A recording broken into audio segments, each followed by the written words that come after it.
Video opens with a phone screen, glowing in an otherwise pitch-black room. The screen displays "Unknown Caller." It vibrates once, then twice, the buzz echoing in the silence. The call goes unanswered. The screen goes dark. The call. The call.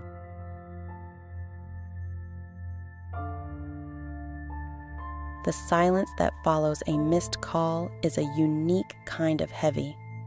It's not just the absence of sound. It's a space filled with questions, a vacuum of possibilities. My thumb hovered over the notification, a small red circle that felt more like a warning than a message. Unknown caller. 2 words that could mean anything or nothing at all. I've been letting them go to voicemail for weeks now. The calls always came at the same time, just as the last sliver of daylight surrendered to the night. There was never a message left, just the clipped electronic tone of a hang-up. A ghost in the machine. My apartment felt colder than usual. The city lights outside my window, usually a comfort, now seemed like 1,000 distant, unblinking eyes. I replayed the scenarios in my head, a familiar, torturous ritual. A telemarketer with relentless persistence. A wrong number, dialed with a stubborn, mistaken faith? Or was it something else?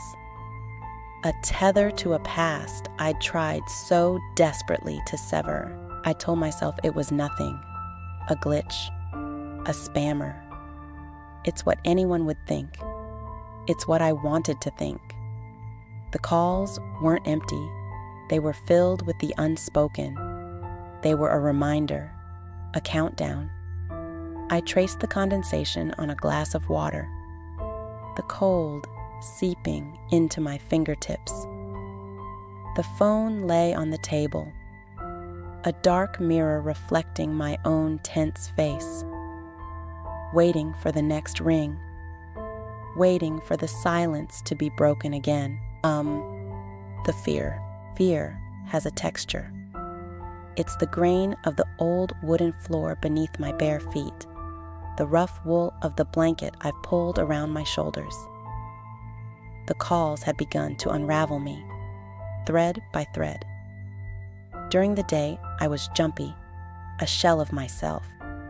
The sudden ring of a colleague's phone would send a jolt of ice through my veins. Every unknown number on a caller ID was a potential threat. The world outside my door had become a stage for my paranoia. The man reading a newspaper on the subway, did his gaze linger on me for a second too long? The car that seemed to be behind me for 3 blocks, was it just a coincidence? The fear wasn't about the call itself, but about who was on the other end. It was the fear of a name I hadn't dared to speak in years, a name I'd buried under a new life, in a new city, hoping it would decay into nothing. But some things don't decay. They fester. They wait. This persistent, silent caller felt like a surgeon, methodically stripping away the layers of my new identity to expose the raw nerve of the person I used to be, the person who ran, the person who hid. The fear was a confirmation of my deepest dread. You can change your name, your city, your life, but you can't outrun the echoes of what you've done. The answer, tonight, I decided, would be different. My heart hammered against my ribs, a frantic drumbeat in the quiet room. As the sun bled out over the horizon, I sat on the edge of my sofa, my gaze fixed on the phone. I had placed it in the very center of the coffee table, like an offering. It rang. The screen lit up. Unknown caller. The vibration was a physical shock, a current that ran up my arm and seized my chest. I didn't breathe. My hand trembled and my finger brushed the screen. I swiped green. I answered the call. I pressed the phone hard against my ear, the plastic cool against my heated skin. I could hear something, faint, almost imperceptible. The sound of a gentle, rhythmic rocking, the creak of old wood.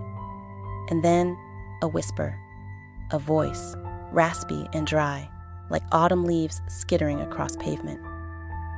It said only one word. My old name.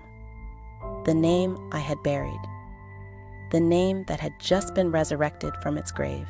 The echo, the line went dead, but the single word hung in the air, an echo that filled every corner of the room, of my mind. It wasn't a question. It wasn't a threat. It was a statement. I know who you are. I know where you are. The unknown had been given a voice, and the fear had been given a face, one I saw perfectly in my mind's eye. The mystery was solved, but the terror had just begun. I stood up and walked to the window, looking down at the anonymous city streets.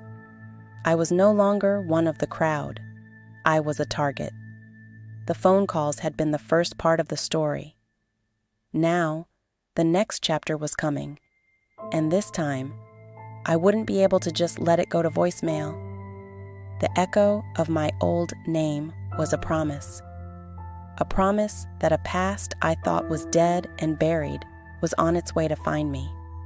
The silence was over, and I knew, with a certainty that chilled me to the bone, that the next knock I heard wouldn't be on my phone. It would be on my door. Subscribe to HunWalkTV for more short stories that stay with you.